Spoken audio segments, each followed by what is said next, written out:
కానీ ఉన్నతమైనది నేనెవరు, ఎందుకు కష్టపడుతున్నాను, నాకు ఈ కష్టాలంటే ఇష్టం లేదు, అయినా బలవంతంగా ఎందుకు నాకు కష్టాలు వస్తున్నాయి, ఈ కష్టాల నుంచి నేను ఎలా బయటపడాలి, ఈ తెలివితేటలు మనిషికి ఉన్నాయండి, జంతువులకు లేవు.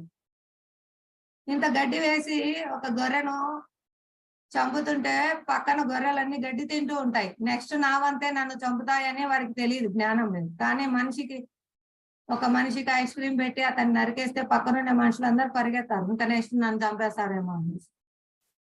అలా ఉన్న కొంచెం వికసించిన చైతన్యం నెక్స్ట్ ఏం జరుగుతుంది, ఫ్యూచర్ ఇలాంటివన్నీ నాకెందుకు కష్టం వస్తుంది, ఈ కష్టం నుంచి నేను ఎలా బయటపడాలి, శాశ్వతంగా నేను ఆనందంగా ఉండాలనుకుంటున్నాను, అయినా ఎందుకు నాకు రోగాలు వస్తున్నాయి, ఎందుకు నాకు ముసలితనం వస్తుంది, నాకు మరణం ఇష్టం లేదు, ఎందుకు మరణం వస్తుంది, ఇవన్నీ క్వశ్చన్స్ ఉన్నత జ్ఞానం గల మానవ జన్మలోనే వస్తాయన్నమాట. కాబట్టి మనం ఈ మానవ జన్మను సద్వినియోగం చేసుకోవాలి. అందరూ భగవద్గీత అధ్యయనం చేయడం ద్వారానే భగవంతుడు సులభంగా మనకి దివ్య జ్ఞానాన్ని ఇచ్చారు. ఇక్కడ చెప్తున్నారు, ఇక్కడ ఆచార్యులు మనకు అర్థమయ్యేటట్టు ఇచ్చారు చూడండి. ఒక అద్దె ఇంట్లో నివసించే వానికి తన ఇంటి గురించి మాత్రమే తెలుస్తుంది, తన ఇంట్లో ఎక్కడ ఏముంది అనేది.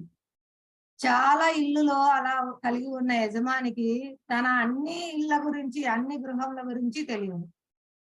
ఒక అద్దె ఇంట్లో నివసించు టెనెంట్కి మాత్రమే ఆ రెంట్ తీసుకున్న ఇల్లు మాత్రం ఆ ఇంటి గురించి మాత్రమే అవగాహన ఉంటుంది.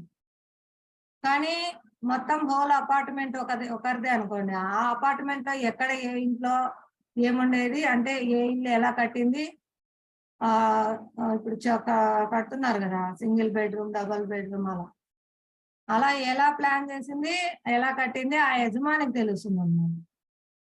రెంట్కి వచ్చిన అతనికి ఒక ఇంటి గురించి మాత్రమే తెలుస్తుంది. అలా ఇందాక చెప్పుకున్నాం కదా, ఆత్మకు తన దేహం గురించి మాత్రమే కొంచెం అవగాహన ఉంటుంది. కానీ భగవంతునికి ప్రతి ఒక్క దేహంలో పరమాత్మగా ఉన్నారు, ప్రతి ఒక్క జీవి హృదయంలో పరమాత్మగా ఉన్నారు. కాబట్టి అన్నిటి గురించి ఆయనకు తెలుస్తుంది అనమాట. మనకు తెలియదు ఒకరి గురించి ఒకరు, కానీ ఆయనకు సర్వం తెలుసు. అది భగవంతునికి మనకు తేడా. ఆయన సర్వజ్ఞుడు, మనం పరిమితమైన జ్ఞానం కలవారు. ఇది అర్థమైంది కదండి. భగవంతుడు ఆత్మ, పరమాత్మ. అది ఇక్కడ క్షేత్రం అని ఇచ్చారు. క్షేత్రం అనేది శరీరంతో పోల్చుకుంటారు. క్షేత్రం అంటే ఈ పొలం అనుకోండి, పొలం శరీరం అనుకోండి. రైతుకు తన భూమి గురించి మాత్రమే తెలుసు,